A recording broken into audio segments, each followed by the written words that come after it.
সুপ্রিয় সিলেটবাসী, আসসালামু আলাইকুম। আশা করি আপনারা সবাই ভালো আছেন। যদিও আমি জানি বৈশ্বিক এই দুর্যোগের পরিস্থিতিতে আমাদের কারোরই মনের অবস্থা তেমন একটা ভালো নেই। তারপরেও আমি আপনাদের সামনে এসেছি দুটি কথা বলার জন্য। বর্তমান এই দুর্যোগপূর্ণ পরিস্থিতি ঘরে বসে আমরা কিভাবে অতিক্রম করব। আমরা সবাই জানি এই কোভিড-19 বা এই করোনা ভাইরাসের বিরুদ্ধে বিশ্বের প্রতিটি দেশ যুদ্ধ করছে। আমাদের দেশও তার ব্যতিক্রম নয়। আমাদের দেশের সরকার এই যুদ্ধের অংশ হিসেবে বেশ কিছু পদক্ষেপ গ্রহণ করেছে, যার মধ্যে অন্যতম হচ্ছে সকল স্কুল, কলেজ, অফিস, আদালত বন্ধ দেয়া। এর একটাই কারণ, আপনারা যাতে ঘরে থাকতে পারেন, আপনারা যাতে নিরাপদে থাকতে পারেন। সুতরাং সরকারের এই পদক্ষেপকে সহযোগিতা করে সবাই ঘরে অবস্থান করুন। প্রয়োজন ছাড়া, অতি জরুরি প্রয়োজন ছাড়া দয়া করে কেউ বের হবেন না। আপনি যদি ঘর থেকে না বের হন, করোনা ভাইরাস আপনার ঘরের দরজায় এসে নক করবে না, আপনার ঘরে আসবে না, আপনার শরীরে আসবে না, আপনার পরিবারের কাউকে আক্রমণ করবে না। যতক্ষণ না পর্যন্ত আপনি এই ভাইরাসটি বাইরে থেকে নিয়ে না আসছেন, ততক্ষণ পর্যন্ত আপনি এবং আপনার পরিবার সুস্থ থাকবেন। সুতরাং ঘরে অবস্থান করুন। জরুরি প্রয়োজনে বাইরে বের হতে হলে মাস্ক পরিধান করুন, গ্লাভস থাকলে গ্লাভস ব্যবহার করুন, গ্লাভস না থাকলে বাসায় আসার সাথে সাথে হাত ধুন। গোসল করতে পারলে আরও ভালো হয়, সাথে সেই কাপড়গুলো ধুতে দিন। এই সময় আমাদের সবার জন্য কঠিন, খারাপ সময়। প্রতিদিন অনেক নেতিবাচক খবর আসছে। আপনার যদি স্ট্রেস থাকে, টেনশন হয়, স্ট্রেস হয়, আপনি যদি ব্লাড প্রেশারের রোগী হন, সেক্ষেত্রে দয়া করে এসব খবর যতটুকু পারা যায় অ্যাভয়েড করুন। আপনি যদি প্রতিটা খবর পড়ার পরে আপনার অশান্তি হয়, আপনি দিনে 1-2বারের বেশি এইসব নিউজ দেখবেন না। নিজেকে ভালো রাখুন, শরীরকে সুস্থ রাখুন।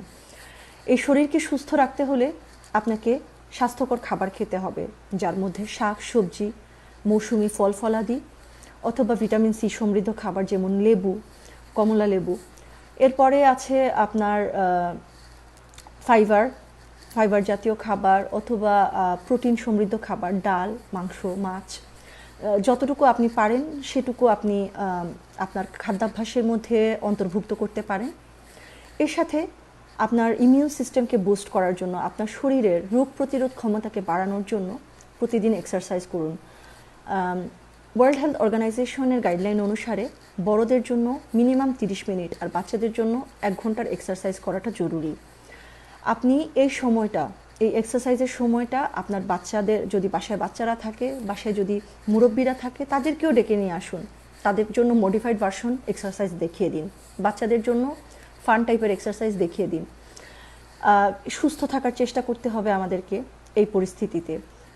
তো শরীর সুস্থ থাকবে ঠিক আছে, সেই সাথে আমাদের মনের সুস্থতাও কিন্তু খুব জরুরি। এই অবস্থায় আপনাকে খুঁজে নিতে হবে কিভাবে আপনার মনটাকে ভালো রাখতে পারেন।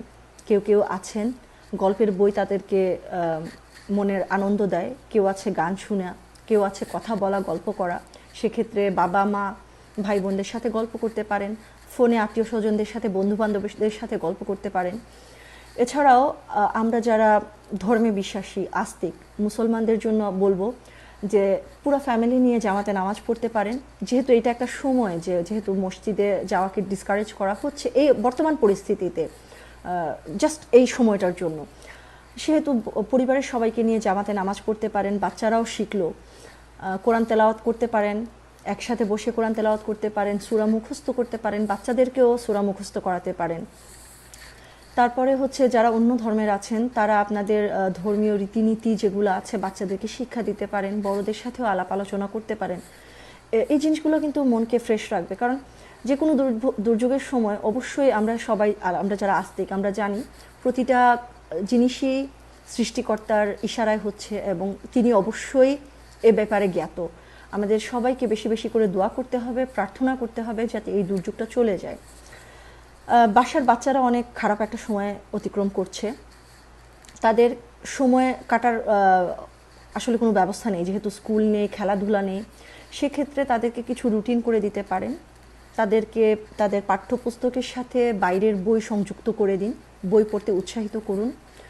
তাদেরকে আপনাদের ঘরের কাজে তাদেরকে ডেকে নিয়ে আসুন, তারাও ইম্পর্টেন্ট ফিল করবে। অনেক ছোট ছোট বাচ্চারা তারা কিন্তু ঘরের কাজ করতে পছন্দ করে, সেক্ষেত্রে তাদেরও একটা ভালো সময় যাবে এবং তারাও কিছু ঘরের কাজ টুকটাক শিখবে। আরেকটা যেটা করতে পারেন, ধরেন আমাদের অনেকেরই অর্থনৈতিক অবস্থা ভালো, আমাদের সমস্যা নেই, কিন্তু আমাদের আশেপাশে অনেক মানুষ আছেন যারা অর্থনৈতিকভাবে দুর্বল, যারা এখন হয়তো খাবারের অভাবে কিছু দুর্বিষহ সময় পার করছেন। আমাদের সরকার অবশ্যই ব্যবস্থা নিয়েছেন খাবার বিতরণের জন্য, সুবিধা বঞ্চিত মানুষদের জন্য। তারপরেও আমরা যেখান থেকে পারি, মানে যার যার অবস্থান থেকে আমরা যদি এইসব সুবিধা বঞ্চিত মানুষের পাশে দাঁড়াতে পারি, অবশ্যই অবশ্যই আমাদের নিজেদেরও জীবনে বরকত আসবে, আমি আশা করি। আর এটা আমাদের আসলে একটা মানবিক দায়িত্ব, আমাদের আশেপাশে যারা আছে তাদের পাশে দাঁড়ানো। যেমন আপনার ঘরে হয়তো আগে ছোটা বোয়া ছিল, তার কাজ এখন অনেকেই দেখছি যে ছোটা বোয়া এখন অ্যালাউ করছেন না, তো সে কিভাবে চলবে? তো আপনি পারেন তাকে কিছু খাবার উপহার দিতে, খাবার সামগ্রী উপহার দিতে। রিকশাওয়ালারাও খুব, দিনমজুররাও কিন্তু খুব খারাপ অবস্থায় আছে, যেহেতু এখন কাজের অপশনটা কমে গেছে, স্বাভাবিক সব কিছু বন্ধ, সেহেতু আপনারা পারেন যারা অবস্থা সম্পন্ন আছেন কিছু পরিবারকে সাহায্য করতে পারেন। এছাড়াও আমাদের অনেকেরই কিন্তু আত্মীয় স্বজন আছেন, ধরেন মধ্যবিত্ত, যারা খারাপ সময়েও গিয়ে কারো কাছে হাত পাততে পারছেন না বা পারবেন না। আমরা খুঁজে খুঁজে তাদেরকে বের করে যদি তাদের পাশে একটু দাঁড়াতে পারি, উপহার হিসেবে কিছু খাদ্য সামগ্রী যদি দিয়ে আসতে পারি তাদেরকে, ইনশাআল্লাহ এটার বরকত আপনারা পাবেন। তো আমি আশা করব এই সময়টা আমরা আমাদের আপনজন অথবা আমাদের আশেপাশের প্রতিবেশী অথবা সুবিধাবঞ্চিত মানুষদের পাশে দাঁড়াবো। সবাই মিলে, সবাই একসাথে মিলে আমরা এই দুর্যোগকে অতিক্রম করব ইনশাআল্লাহ। আর কোনো ধরনের গুজবে দয়া করে কান দিবেন না, কারণ গুজবে কান দিয়ে দেখা যাচ্ছে অনেক মানুষ স্ট্রেসফুল হচ্ছে, অনেক মানুষ অনেক উল্টাপাল্টা প্র্যাকটিস করছে। দয়া করে এখনই থানকুনি পাতা, আমের পাতা এগুলো খেতে যাবেন না। অনেকের কাছ থেকে শুনেছি যে মাস্ক লাগবে না, কিন্তু prevention is better than cure. সুতরাং বাইরে গেলে মাস্ক ব্যবহার করুন, কোনো ধরনের গুজবে কান দিবেন না। সরকার এবং প্রশাসনকে যার যার অবস্থান থেকে সহযোগিতা করুন। ইনশাআল্লাহ আমরা সবাই মিলে এই দুর্যোগকে অতিক্রম করব, পাড়ি দিব। আমাদের সামনে সুন্দর একটা ভবিষ্যৎ আছে, আমি আশা করছি। সবাই ভালো থাকবেন, সবার জন্য দোয়া রইল, এবং আমাদের জন্য আপনারা সবাই দোয়া করবেন। আসসালামু আলাইকুম।